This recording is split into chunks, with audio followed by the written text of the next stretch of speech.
Spokesman AICC ਤੋਂ ਤੇ chairman ਹੈ ਮੀਡੀਆ ਤੇ ਪਬਲਿਸਿਟੀ ਕਮੇਟੀ ਦੇ AICC ਦੇ। ਮੈਂ ਉਹਨਾਂ ਨੂੰ ਗੁਰੂ ਨਗਰੀ ਅੰਮ੍ਰਿਤਸਰ ਦੇ ਵਿੱਚ ਆਇਆਂ ਨੂੰ ਜੀ ਆਇਆਂ ਕਹਿੰਦਾ ਜੀ। ਔਰ ਸਾਡੇ ਨਾਲ ਹੀ ਸਾਡੇ ਵਿਪਨ ਮਿਸ਼ਰਾ ਜੀ ਮੀਡੀਆ ਕੋਆਰਡੀਨੇਟਰ ਪੰਜਾਬ ਦੇ ਜਿਹੜੇ ਲੱਗੇ ਨੇ ਉਹ ਵੀ ਆਏ ਨੇ, ਉਹਨਾਂ ਨੂੰ ਮੈਂ ਜੀ ਆਇਆਂ ਕਹਿੰਦਾ। ਸਾਡੇ ਵਿੱਚ ਸਾਡੇ ਪ੍ਰਧਾਨ ਆਸ਼ੂ ਜੀ, ਹੋਰ ਵੀ ਜਿੰਨੇ ਸਾਰੇ ਸੱਜਣ ਨੇ, ਸਾਰੇ ਲੋਕਲ ਖੜੇ ਨੇ, ਸਾਡੇ ਸਾਰੇ ਇੱਥੇ ਬੈਠੇ ਨੇ। मैं उन्होंने वालों आप जी ਨੂੰ आपको बहुत बहुत धन्यवाद करता हूँ। इनका समय मैं पहले भी ज़्यादा ले चुका हूँ, दिल से माफ़ी। मैं लेट हुआ उसके लिए मैं हाथ जोड़कर आपसे माफ़ी मांगता हूँ। काफ़ी राज्यों में घूमते हुए मेरी किस्मत में आज ये लिखा था और मुझे लगता है किस्मत अच्छी है मेरी कि मैं गुरु नगरी में आ पाया और आप लोगों के बीच आ पाया। पूरे देश का माहौल, एक बदलाव की हवा चल रही है पूरे देश में, और देश में लोगों के मन में बहुत गुस्सा है, दुख है और चिंता है। गुस्सा इस बात का कि जितनी 10 साल में काम होने चाहिए थे, जो सवाल लोगों के मन में है कि नौकरियां क्यों नहीं लगी, महंगाई क्यों है, किसानों के साथ क्यों अत्याचार हो रहा है, महिलाओं के साथ क्यों इतना अत्याचार हो रहा है, ये सब सवालों के जवाब नहीं मिल रहे। प्रधानमंत्री जी जहाँ जाते हैं भाषण देते हैं, नेहरू जी की बुराई करनी शुरू करते हैं, राहुल गांधी तक की बुराई करते हैं। उसके अलावा कुछ अपने रिपोर्ट देने के लायक कुछ नहीं है कि आपने क्या किया 10 साल में। आपको 10 साल लोगों ने जिताया, आशीर्वाद दिया, उस कुर्सी तक पहुंचाया, तो वहाँ बैठकर जो आपकी जिम्मेदारियां थी क्या वो आपने पूरी की, ये जानने का हक हमारे वोटर को है, अमृतसर के वोटर को है, पंजाब के वोटर को है, पूरे देश के वोटर को। लेकिन वो जवाब नहीं देते। जवाब देने की बजाय उल्टा आंख दिखाते हैं। कोई सवाल पूछ ले उसको जेल भेज देंगे। तो ये तो पंजाब कभी बर्दाश्त कभी किया नहीं पंजाब ने, और ना अब बर्दाश्त करेगा। लोकतंत्र है, संविधान से चलता है लोकतंत्र, जिसमें प्रधानमंत्री की भी एक जिम्मेदारी बनती है। वो जिम्मेदारियां पूरी करती हुए नहीं दिख रहे। लोगों के मन में दुख इस बात का है कि लोगों को लगता है हमारे साथ धोखा हुआ, किसानों को लगता है उनके साथ धोखा हुआ, नौजवान जो बेरोज़गार हैं उनको लगता है उनके साथ धोखा हुआ। मैं ये आंकड़ा जब सुनाता हूँ सब जगह तो मुझे खुद बोलते हुए दुख होता है कि इस देश में 1 घंटे में 2 नौजवान आत्महत्या कर रहे हैं। एक दिन में 24 घंटे में 30 किसान आत्महत्या कर रहे हैं, और 1 घंटे में 4 औरतों की असमत लूटी जा रही है। ये आंकड़ा दिल दहला देता है। ये आंकड़ा अगर किसी देश के प्रधानमंत्री के सामने रखें टेबल पर, तो उस प्रधानमंत्री को फिर नींद नहीं आनी चाहिए। उस प्रधानमंत्री को प्रचार में जाने से पहले सोचना चाहिए कि मैं क्या जवाब दूंगा। लेकिन ये हमारे ऐसे विरले प्रधानमंत्री हैं, न इनसे पहले कोई ऐसा प्रधानमंत्री आया, न कोई इनके बाद कभी आएगा, जो बहुत बेशर्मी से झूठ बोलते हैं। और इन सवालों से बचने के लिए, इन आंकड़ों से बचने के लिए हमारा और आपका ध्यान बटाने की कोशिश करते हैं, हिंदू मुसलमान में। और अगर किसान दिल्ली तक आने की हिमाकत कर दें तो किसानों को देश विरोधी, राष्ट्र विरोधी, खालिस्तानी कुछ भी कह देंगे, लेकिन किसानों को देश की राजधानी में नहीं आने देंगे। ये भूल जाते हैं कि इन्हीं किसानों के वोट से आप खुद गुजरात से देश की राजधानी में आकर राज कर रहे हैं, राजा बने हुए घूम रहे हैं। उन्हीं किसानों के लिए आपने दिल्ली के दरवाजे बंद कर दिए, उन्हीं किसानों के लिए आपने सड़कों पर कील बिछा दी। ये न्याय की बात नहीं है। ये बात राहुल गांधी को बहुत नागवार गुजरी। राहुल गांधी ने भारत जोड़ो यात्रा निकाली, भारत जोड़ो न्याय यात्रा निकाली, और सब लोगों से संवाद किया, लोगों के मन की बात सुनी, पत्रकारों से भी बात की, नौजवानों से भी बात की, महिलाओं से बात की, दलितों से बात की, शोषितों से बात की, आदिवासियों से बात की, किसानों से बात की। फिर भारत जोड़ो न्याय यात्रा निकाली।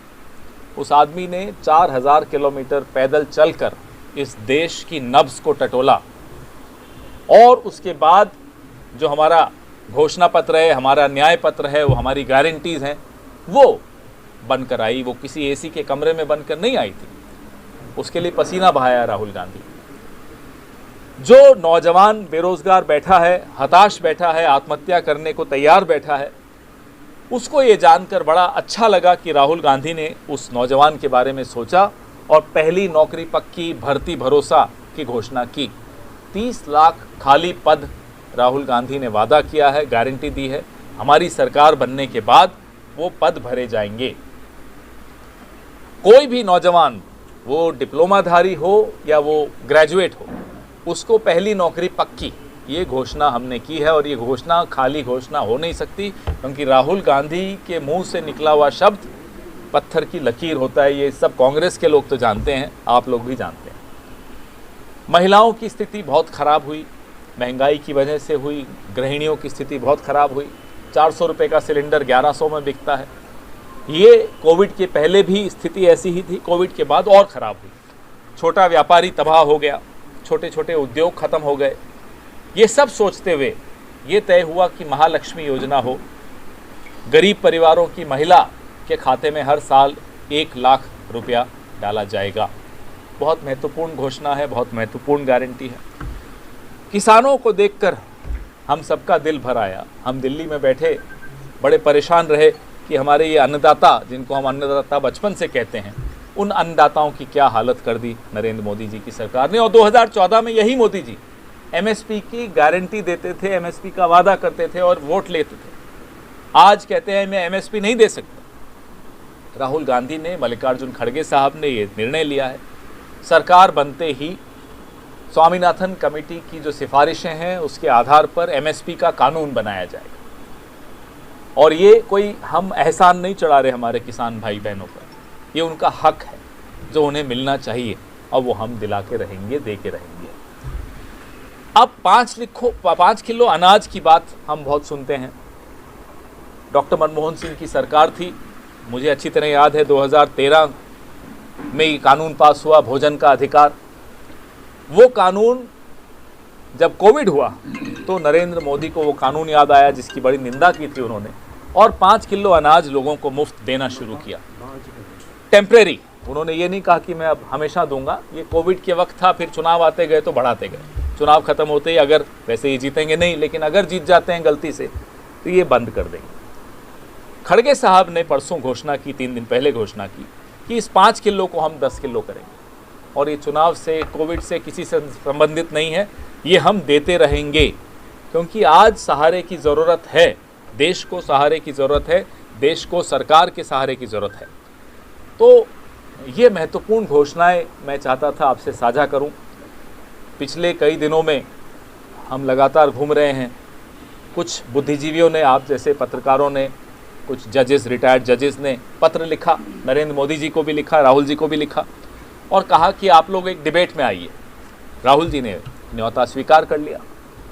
नरेंद्र मोदी जी आज 12 दिन हो गए हैं, मोदी जी ने अभी तक स्वीकार नहीं किया।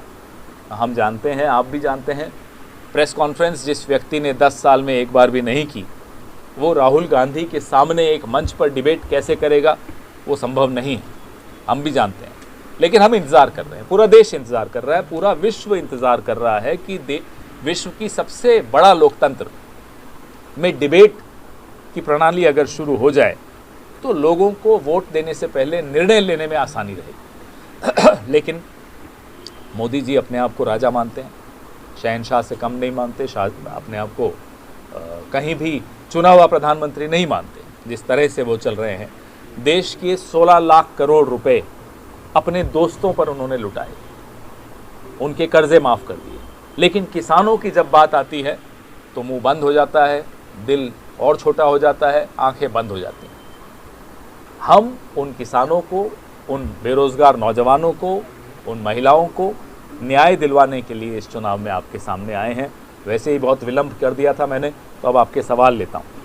क्या कांग्रेस सरकार ने 30 लाख नौकरी तो आपने सारे देश के लिए, बेरोजगारी, नशे की बात करूँगा तो आप कहेंगे कि बेरोजगारी की वजह से नशा है, और नशा अगर 30 लाख तो सारे इंडिया का जो है नौजवान 30 लाख आप जॉब देंगे। पंजाब में इसका क्या पार्टिसिपेशन रहेगा?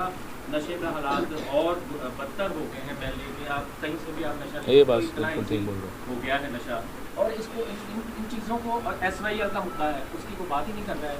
ठीक है जी, ये इसको, इन चीज़ों को कैसे काउंटर करेंगे आप? देखिए, आपके सूबे के जो हमारे नेता हैं, हम लोग ऐसी पार्टी हैं जो अपनी गलती भी मानते हैं। जहाँ गलती होती है उसकी सज़ा मिलती है। हमें हराया गया, हमने सर आँखों पे वो सज़ा ली, कुछ गलतियाँ हुई होंगी तभी सज़ा मिली, और उससे हम सीखते भी हैं और फिर मिलजुल कर आप लोगों से और लोगों से, विशेषज्ञों से सलाह लेकर कि क्या कदम उठाएं जिससे पंजाब के जो मसले हैं, वो ड्रग्स का मसला हो, वो बेरोज़गारी का मसला हो, वो आपने जैसा SYL बोला उसका मसला हो, कैसे मिलजुल कर बैठकर उन मसलों का हल निकाला जाए, ये ज़रूरी है। लेकिन हम अपने कमरों में बैठकर बिना सलाह मशवरा लिए कोई निर्णय लें तो आपने देखा कैसे 3 काले कानून मोदी जी लाए बिना सलाह लिए किसी से। उन कानूनों का क्या हुआ, वापस लेने पड़े।